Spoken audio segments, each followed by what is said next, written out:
Many problems that human beings are suffering is simply because we have lost that awareness as to how to be in sync with the many forces. If you become in rhythm with life, you will also wake up somewhere after 3 a.m. At that time, if you sit up and do whatever process you have been initiated for, it will bear maximum fruit.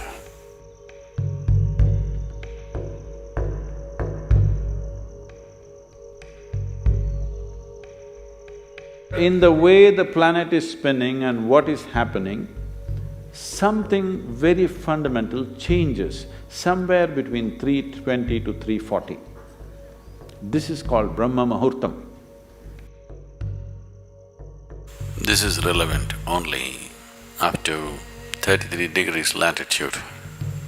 Your system, human system, functions in a certain way. It is a possibility.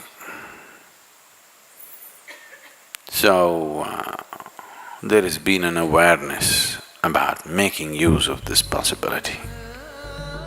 Your life is a product of many things that we call as the universe, many things that we call as existence. So, we are a consequence of a certain phenomenal happening that we call as cosmos. We are not an individual existence. So when you get in sync, certain things will happen. You know, there's a Sikharias in where we are in Tennessee, the US ashram, they wake up once in 17 years. Can you beat it? They know it is 17 years and they come awake and they breathe and they go back to sleep. They're keeping time once in 17 years. No alarm bell anywhere. Well, how is this? I'm saying they're in sync with nature. We have lost sync within nature and we think that is our nature. No. All the many ailments, many problems that human beings are suffering is simply because we have lost that awareness as to how to be in sync with the many forces which are making us who we are.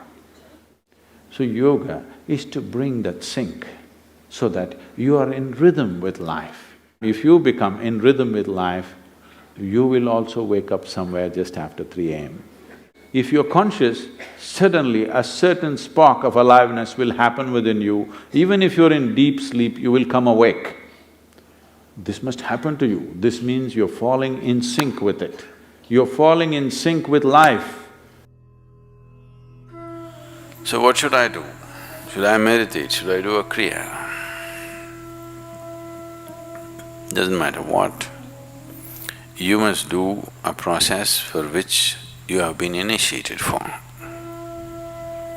Because initiation means you were not just taught a practice, it was introduced into your system, it was implanted in your system.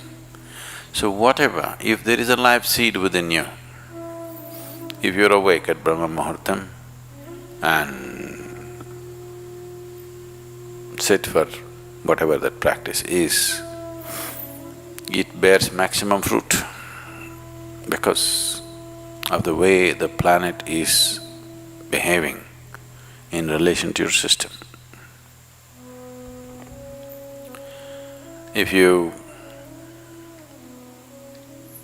become aware in a certain way, a certain level of awareness is achieved within you, you will see, you will simply know when that time is.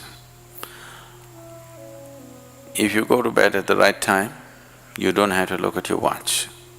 You will always know when it is 3:40, because the body will behave in a different way. At that time, if you sit up and do whatever process you have been initiated for, not what you picked up from a book, it will bear maximum fruit. The seed will get the necessary support at that time for it to sprout or spurt up more rapidly than at other times. This is only for the initiated. If you are not initiated, you are a book yogi, then 340, 640, 740, not so much of a difference. Sandhya kalas are more important for such people. Sandhya means 20 minutes before sunrise, 20 minutes after sunrise, or 20 minutes before sunset and 20 minutes after sunset. The same goes for noon and midnight, but they're of a different nature. So these two twilights are better for the uninitiated. 340 is good for those who've been powerfully initiated.